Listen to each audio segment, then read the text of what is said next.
Bismillahirrahmanirrahim. Assalamualaikum warahmatullahi wabarakatuh. Sebelumnya perkenalkan, nama saya Rahmawanti Supriyanto, NIM 201010105040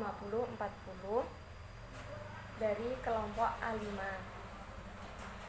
Akan mempresentasikan anatomi tulang panggul.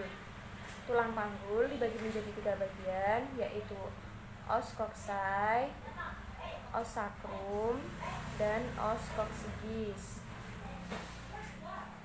Os coxae terbagi menjadi 3, yaitu ilium, isium, dan pubis.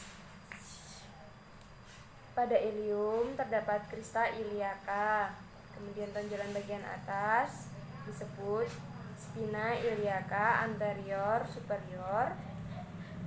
Bagian bawah disebut spina iliaca anterior inferior.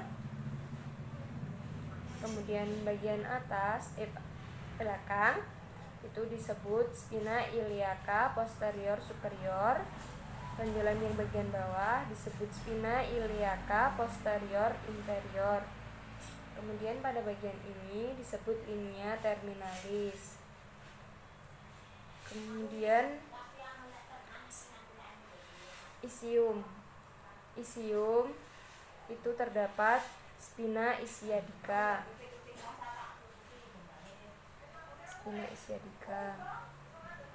Kemudian incisura mayor, incisura minor. Kemudian tuber ischiadica. Kemudian pubis. Pubis itu ada corpus pubis. Kemudian ramus superior pubis. Pada bagian bawah ramus inferior pubis yang membentuk sudut 90 derajat yang disebut dengan arcus pubis. Kemudian foramen obturatorium. Kemudian foramen sacralia anterior, crista sacralis, lengkung katedral, dan promontorium. Linea terminalis, batas-batas linea terminalis itu kedua os coxae, jarak kedua os coxae dengan tepi ventral basis os sacrum.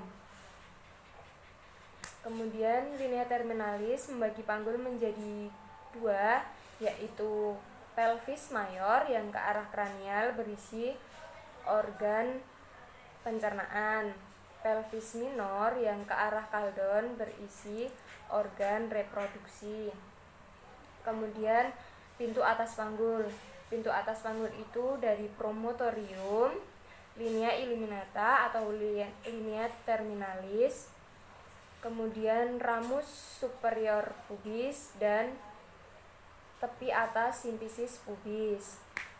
Kemudian pintu bawah panggul. Pintu bawah panggul itu dari ujung os coccygeus dengan tuber ischiadica dan tepi bawah simfisis pubis. Kemudian ukuran-ukuran panggul itu ada conjugata vera. Conjugata vera itu dari promontorium ke tepi atas simfisis pubis. Kemudian conjugata obstetrica itu dari promontorium ke dinding dorsal simfisis pubis. Kemudian conjugata diagonalis itu dari promontorium ke tepi bawah simfisis pubis. Nah, pada bagian ini dilakukan pemeriksaan vaginal touch untuk mengetahui conjugata diagonalis. Nah, untuk mengetahui conjugata vera itu conjugata diagonalis dikurangi 1,5 sampai 2 cm. Kemudian untuk diameternya, diameter transversa itu jarak antara linea terminalis kanan dan kiri. Kemudian diameter oblik atau diameter miring itu jarak antara artikulatio sacroiliaca ke titik terjauhnya. Kemudian distansia cristarum itu jarak antara crista iliaca kanan dan kiri. Kemudian distansia spinarum yaitu jarak antara spina iliaca anterior superior kanan dan kiri. Kemudian ada conjugata externa. Conjugata externa itu jarak antara tepi atas simfisis pubis ke lengkung katedral. Kemudian persendian. Persendian itu terdapat pada artikulatio sacroiliaca dan yang kedua ada di simfisis pubis. Kemudian ligamentum. Ligamentum sacrospinosum itu antara sacrum dengan spina ischiadica. Kemudian ligamentum sacrotuberosum antara sacrum dengan tuber ischiadica. Kemudian ligamentum sacrococcygeus yaitu antara sacrum dengan os coccygeus. Sekian dari saya, kurang lebihnya mohon maaf. Wassalamualaikum warahmatullahi wabarakatuh.